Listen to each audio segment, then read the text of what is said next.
Okay friends, మనం రహస్యం audio బుక్ని వింటున్నాం. ఈరోజు 2వ ఎపిసోడ్, చెడుకు బదులుగా మంచిని ఆకర్షించుకోండి. ఇక్కడే ఉంది సమస్య అంతా. ఎంతోమంది జీవితంలో తమకేవి వద్దో వాటిని గూర్చి ఆలోచిస్తున్నారు. మరి పదే పదే అదే పరిస్థితులు తలెత్తితే వాపోతున్నారు. ప్రజలకు వారికి కావలసినది ఎందుకు లేదంటే వారు నిరంతరము వారికి ఏమైతే వద్దో వాటిని గురించి ఆలోచిస్తున్నారు. వారికి ఏమి కావాలో వాటిని గురించి ఆలోచించటం లేదు. మీరు ప్రసారం చేసే ఆలోచనలని మరి మీరు పలికే మాటలని వినండి. ఈ విషయం మీకే అర్థమవుతుంది. ఈ ఆకర్షణ సిద్ధాంతం చాలా నిర్దిష్టమైనది, మరీ ఖచ్చితమైనది. ఇక్కడ ఏమాత్రం పొరపాట్లు జరగవు. మిత్రులారా, ఇదే మానవజాతిని ప్లేగు రోగము కన్నా భయంకరమైన అంటువ్యాధిలాగా కొన్ని తరాలుగా, కొన్ని శతాబ్దాలుగా పీడిస్తుంది. అదే నాకు వద్దు అని ఆలోచించే అంటువ్యాధి. ప్రజలు ఈ అంటువ్యాధితోనే జీవిస్తారు. ప్రధానంగా వారికి ఏమి వద్దో దాని గురించే ఆలోచిస్తారు, మాట్లాడుతారు, ప్రవర్తిస్తారు, మరి దృష్టి కేంద్రీకరిస్తారు. కానీ మన తరం చరిత్రను మార్చివేస్తుంది. ఎందుకంటే ఈ అంటురోగము నుండి మానవ జాతిని విముక్తులను చేసేటటువంటి జ్ఞానం ఇప్పుడు లభిస్తోంది. అది మీతోనే మొదలవ్వాలి. ఈ నూతన ఆలోచన శకారంభమునకు నాంది మీరే పలకాలి. అందుకు మీరు చేయాల్సిందల్లా మీకేం కావాలో వాటిని మాత్రమే ఆలోచించండి, మరి వాటిని మాత్రమే పలకండి. ఆకర్షణ సిద్ధాంతం మంచి చెడులను లేదా మీకు కావాలా లేక వద్దా అని దర్శించదు. అది కేవలం మీ ఆలోచనలకు ప్రతిస్పందిస్తుంది అంతే. కావున మీరు అప్పుల గురించి చింతించి శోకసాగరంలో మునిగిపోతే మీరు ఈ సృష్టిలోనికి ఆ భావాలతో కూడిన సిగ్నల్స్నే పంపుతున్నారు. అలా మీరు చింతిస్తున్నప్పుడు నేను అప్పులు పాలైన దానికి నేను చాలా చాలా కుమిలిపోతున్నాను అనే పదే పదే మంత్రంలాగా పఠిస్తున్నారు. మీ ఉనికి సర్వస్వంలోనూ ఆ భావంతోనే ఉన్నారు. యద్భావం తద్భవతి. అందుకే మీరు ఇంకా ఇంకా అప్పుల్ని సృష్టించుకుంటున్నారు. ఈ ఆకర్షణ సిద్ధాంతమే ప్రకృతి నియమం. ఇది చాలా నిష్పాక్షికమైనది, మరి మంచి చెడులను దర్శించదు. ఇది కేవలం మీ ఆలోచనలని స్వీకరించి వాటినే మీ జీవితంలోని అనుభవాలుగా తిరిగి ప్రసారం చేస్తుంది. కావున ఆకర్షణ సిద్ధాంతం చాలా సరళమైనది. అది కేవలం మీరు దేని గురించి ఆలోచిస్తారో వాటన్నింటినీ ఇస్తుంది. ఈ ఆకర్షణ సిద్ధాంతం చాలా వినయ విధేయతలున్న సేవకుడి వంటిది. మీకు ఏం కావాలో వాటిపైన మీరు ఆలోచించినప్పుడు మీరు ఉద్దేశంతో మీ దృష్టి వాటిపైన నిలుపుతున్నారు. మరి ఆకర్షణ సిద్ధాంతం అన్ని సమయాల్లో మీరు మీ ఆలోచనలతో అడిగిన వాటినే అలాగే ఖచ్చితంగా ఇస్తుంది. మీరెప్పుడైతే మీకేమి వద్దో దానిపైన దృష్టి నలిపినప్పుడు, ఉదాహరణకు నాకు ఆలస్యం కాకూడదు అని దృష్టి నిలిపినప్పుడు ఈ ఆకర్షణ సిద్ధాంతం మీకు ఆలస్యం కాకూడదన్నది వినదు.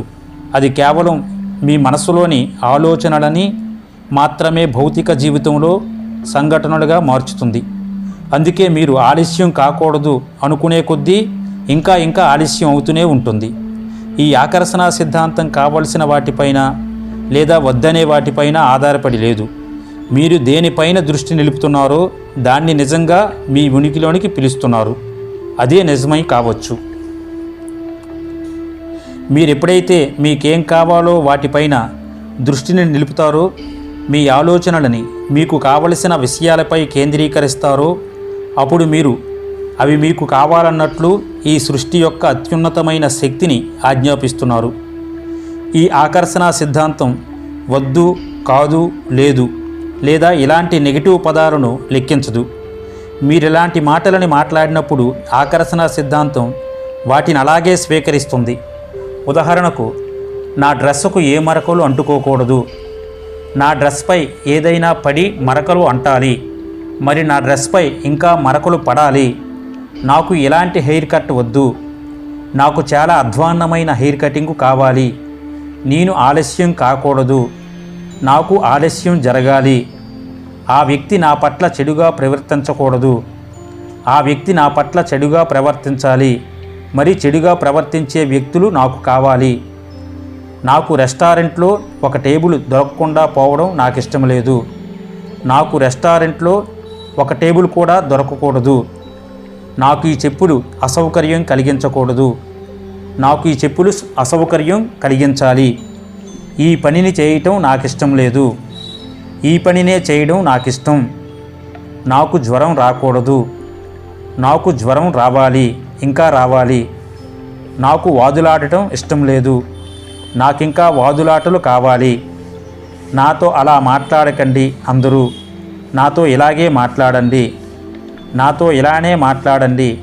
పై విధంగా ఈ ఆకర్షణ సిద్ధాంతం మీరు ఆ సమయంలో ఆలోచిస్తున్న వాటిని మీకు సంభవింపచేస్తుంది. మీరు నమ్మినా నమ్మకపోయినా, లేదా అర్థం చేసుకున్నా అర్థం చేసుకోకపోయినా, ఈ ఆకర్షణ సిద్ధాంతం నిరంతరం పనిచేస్తుంటుంది. ఈ ఆకర్షణ సిద్ధాంతమే ఈ సృష్టి యొక్క సిద్ధాంతం. ఈ సమస్త సృష్టి కేవలం ఒక ఆలోచనలోంచి ఆవిర్భవించిందని క్వాంటం ఫిజిక్స్ చెబుతుంది. మీరు మీ వాస్తవాలని మీ స్వంత ఆలోచనలతో మరి ఆకర్షణ సిద్ధాంతంతోనూ సృష్టించుకుంటున్నారు. అవును, ప్రతి ఒక్కరూ మీరు దీనిని తెలుసుకున్నంత మాత్రాన మీకు పనిచేయటం లేదు. ఇంతవరకు జరిగిన కాలమంతా ప్రతి వ్యక్తి జీవితంలోనూ ఈ ఆకర్షణ సిద్ధాంతం నిరంతరం పనిచేస్తున్నది. ఈ గొప్ప సిద్ధాంతమును మీ ఎరుకలోకి తెచ్చుకున్నప్పుడు మీకెంత అనూహ్య శక్తి ఉన్నదో మీ ఎరుకలోనికి వస్తుంది. అప్పుడు మీరు మీ ఉనికిలో మీ జీవితం గురించి ఆలోచిస్తారు. మీరెంతగా ఆలోచిస్తే అంతగా ఇది పనిచేస్తుంది. మీ మనసులో ఆలోచనల ప్రవాహంతో సమాంతరంగా ఆకర్షణ సిద్ధాంతం పనిచేస్తున్నది. మీరు గతం గురించి ఆలోచించినా, లేక భవిష్యత్తు గురించి ఆలోచించినా, లేక వర్తమానం గురించి ఆలోచించినా, ఆకర్షణ సిద్ధాంతం నిరంతరం నిర్విరామంగా పనిచేస్తున్నది. ఇదొక నిరంతరం సాగిపోయే ప్రక్రియ. మీరు ఆపరు, అది ఆగదు. మీరు ఆలోచిస్తున్నంతసేపు ఇదొక నిరంతరం సాగే శక్తి యొక్క ప్రవాహం. మీరు గుర్తించినా గుర్తించకపోయినా మనం చాలా సమయం పాటు ఆలోచిస్తూనే ఉంటాము. మీరు మాట్లాడేటప్పుడు లేదా వినేటప్పుడు మీరు ఆలోచిస్తున్నారు. మీరు ఒక న్యూస్ పేపర్ చదువుతున్నప్పుడో లేక టీవీ చూస్తున్నప్పుడో కూడా మీరు ఆలోచిస్తుంటారు. గతపు స్మృతులను నెమరవేస్తున్నప్పుడు మీరు ఆలోచిస్తున్నారు. భవిష్యత్తు గురించి కలలు కంటున్నప్పుడు మీరు ఆలోచిస్తున్నారు. మీరు డ్రైవ్ చేస్తున్నప్పుడో లేదా ఏదైనా పని చేస్తున్నప్పుడో కూడా మీరు ఆలోచిస్తున్నారు. మీరు ఉదయం తయారవుతున్నప్పుడు ఆలోచిస్తున్నారు. మనలో చాలామందికి ఇక ఆలోచనలే లేని సమయం కాస్త నిద్రలోనే. ఏదేమైనా మనం నిద్రలోనికి జారుకునేటప్పటి చివరి ఆలోచన పైన కూడా ఆకర్షణ సిద్ధాంతం పనిచేస్తున్నది. మీరు పడుకోబోయేటప్పుడు చివరి ఆలోచనను శుభప్రదంగా చేసుకోండి. సృష్టి నిరంతరము సాగుతూనే ఉన్నది. ప్రతి సమయంలో ప్రతి వ్యక్తి ఒక ఆలోచన చేస్తున్నప్పుడు లేదా ఆలోచనలను అలా కొనసాగిస్తున్నప్పుడు సృష్టి జరుగుతూనే ఉన్నది. ఈ ఆలోచన సాగిస్తున్నప్పుడు సృష్టి జరుగుతూనే ఉన్నది. ఈ ఆలోచనలలోంచి ఏదో ఒకటి భౌతిక రూపం దాల్చిపోతుంది. ఇప్పుడు మీరేమి ఆలోచిస్తున్నారో దానిపైనే మీ భవిష్యత్తు సృష్టి ఆధారపడి ఉన్నది. మీరు మీ జీవితాన్ని మీ ఆలోచనలతో సృష్టించుకుంటున్నారు. మీరు నిరంతరం ఆలోచిస్తున్నారు కాబట్టి మీరు నిరంతరం సృష్టి చేస్తూనే ఉన్నారు. మీరు ఎక్కువగా దేని గురించి ఆలోచిస్తారో లేదా దేని పట్ల మీ దృష్టిని కేంద్రీకరిస్తారో అదే మీ జీవితంలో ప్రత్యక్షమవుతుంది. ప్రతి సిద్ధాంతంలాగే ఈ ఆకర్షణ సిద్ధాంతం కూడా చాలా పరిపూర్ణమైనది.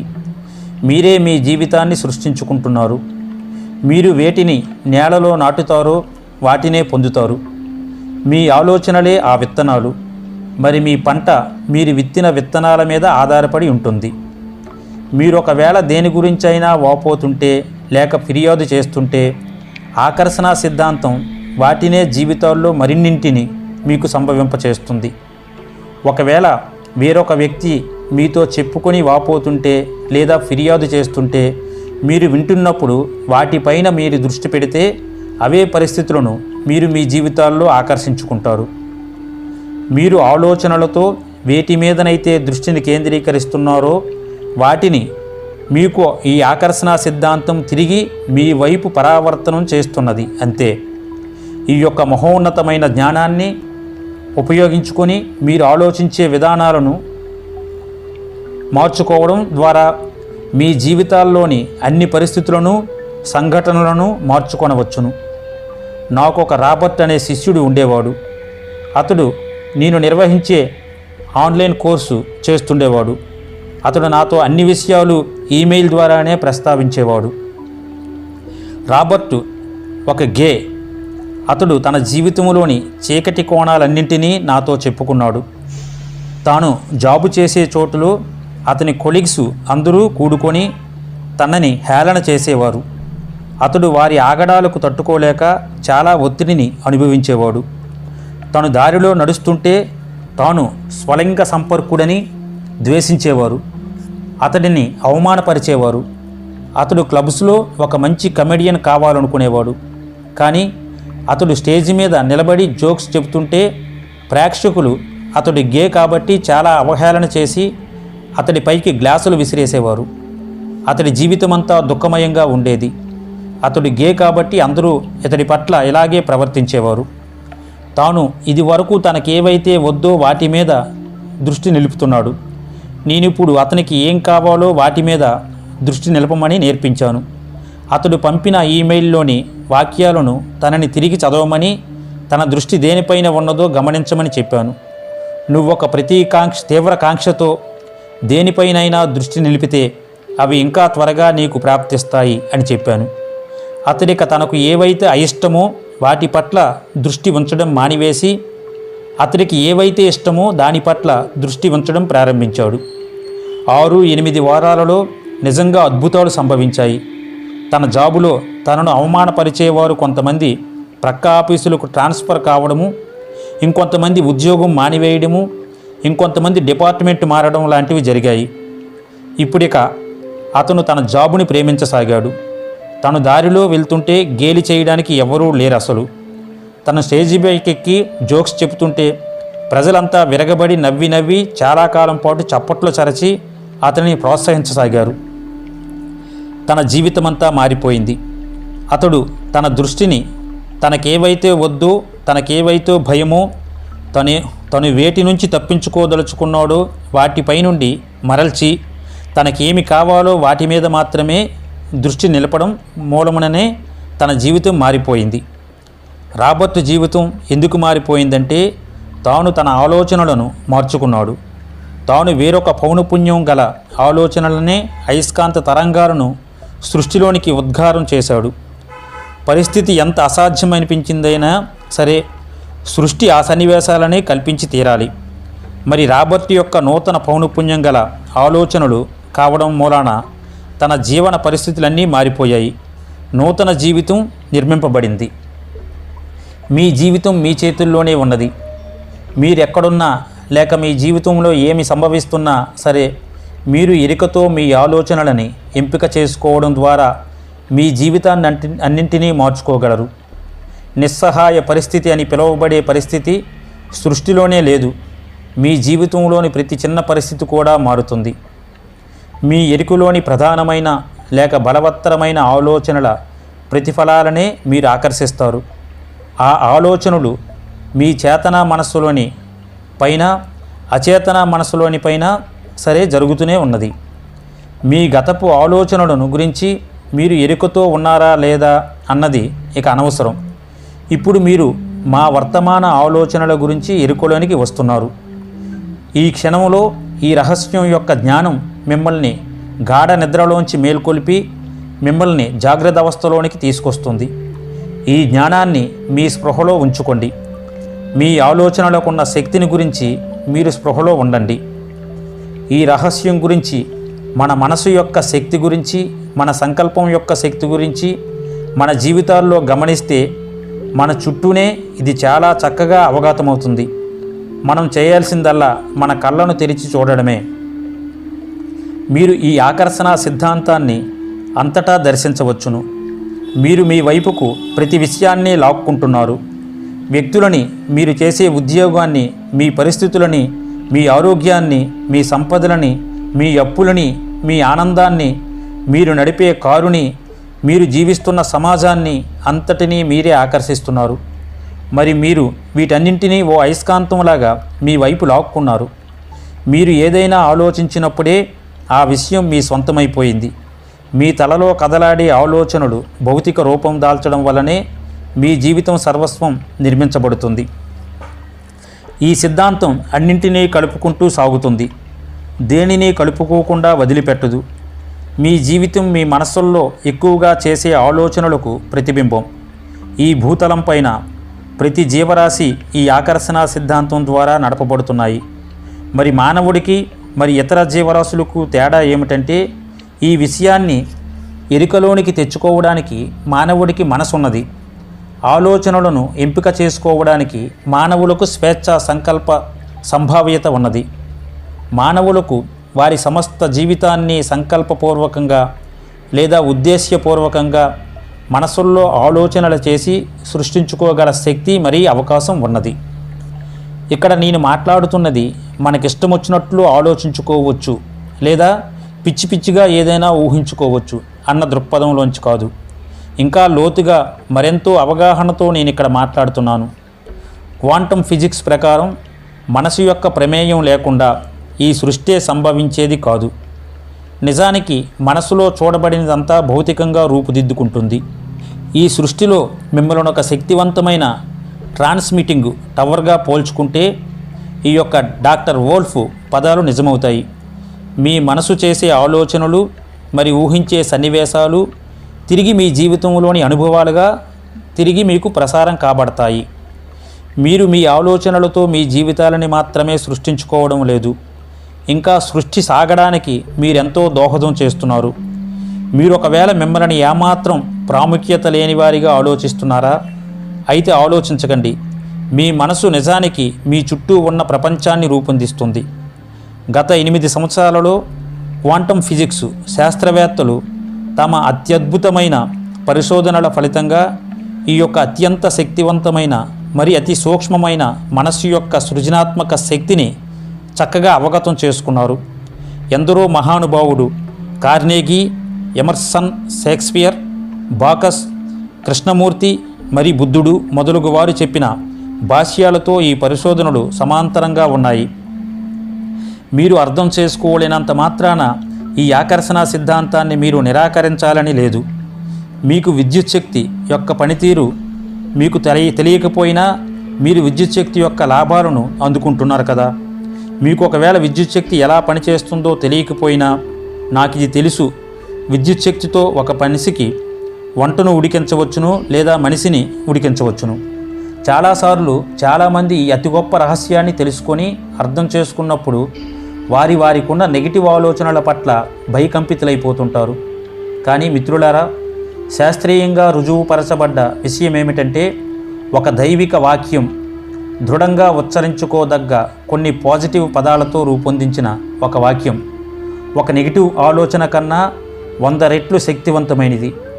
ఈ విషయం మీకు ఇప్పుడు కాస్త ఆందోళన నుంచి ఉపశమనాన్ని కలిగిస్తున్నది కదా. ఎన్నో నెగిటివ్ ఆలోచనలను కలిగి ఉంటే మరి నెగిటివ్ ఆలోచనలను నిరంతరం చేస్తూ ఉంటే అవి మన జీవితాల్లో నెగిటివ్నే సృష్టిస్తాయి. ఏదేమైనా కొంతకాలం పాటు ఈ నెగిటివ్ ఆలోచనలనే చేస్తూ పోతే అదే పరిస్థితులు మీ జీవితంలో ప్రత్యక్షమవుతాయి. మీరు ఒకవేళ నెగిటివ్ ఆలోచనల గురించి చింతిస్తూ పోతే ఇంకా ఎక్కువ నెగిటివ్ ఆలోచనలను మీరు ఆకర్షించి వాటిని ద్విగుణీకృతం లేదా ఎన్నో రెట్లకు పెంచుకుంటూ ఉంటారు. ఇప్పుడే ఈ క్షణమే నేనిక నుంచి మంచి ఆలోచనలనే చేస్తాను అని నిర్ణయించుకోండి. మరి ఇదే సమయంలో శుభకరమైన కళ్యాణకరమైన ఆలోచనలు ఈ నెగిటివ్ ఆలోచనల కన్నా ఎంతో శక్తివంతమైనవని ఈ సృష్టికి చాటి చెప్పండి. మనం చేసిన ఆలోచనలు వెంటనే కాకుండా భౌతిక రూపం దాల్చడానికి కాస్త సమయం పడుతుంది. ఇది మనకెంత మేలును కలుగజేస్తున్నదో. ఒకవేళ ఆలోచించిన వెంటనే మన ఆలోచనలన్నీ సంభవిస్తున్నట్లయితే మనం చాలా కష్టాల పాలయ్యేవాళ్ళం. వెంటనే కాకుండా కాస్త సమయం పట్టే ఈ విషయం మనకు చాలా ఉపకరంగా ఉంటున్నది. ఇది మీకు మరింత సమయాన్ని కల్పించి తిరిగి మీరు చేసిన ఆలోచనలను నిర్ధారించుకొని లేదా కొత్త ఆలోచనలు చేయడానికి ఆస్కారం ఇస్తున్నది. మీ జీవితంలో మీరు దేనినైనా సృష్టించుకునే శక్తి ఇప్పుడే ఈ క్షణంలోనే ఉన్నది. ఎందుకంటే ఇప్పుడే ఈ క్షణమే కదా మీరు ఆలోచిస్తున్నది. ఒకవేళ మీ మనసులోని కొన్ని ఆలోచనలు మీకు ఉపయుక్తం కాని వాటినే కనుక సృష్టించే విధంగా ఉంటే వెంటనే మీరు వాటిని మార్చుకోగలరు. మునిపటి మీ ఆలోచనలను చెరిపివేసి వాటిని మీకు శుభకరమైన ఆలోచనలతో ప్రతిక్షేపించండి. ఆలోచనలు భౌతిక రూపం దాల్చడానికి పట్టే సమయం మనకు ఉపయోగపడుతున్నది. ఎందుకంటే ఆలోపు మీరు నూతన ఆలోచనలని మరి వేరే నూతన పౌనఃపున్యాలతో ఉద్గారం చేయగలరు. ఇప్పుడే మీరు మీ యొక్క ఆలోచనల గురించి ఎరుకుతో ఉండి మరి ఆలోచనలను జాగ్రత్తగా ఎంపిక చేసుకొని ఆ తమాషా చూడదలుచుకున్నారా? మీరు అలా చేయగలరు.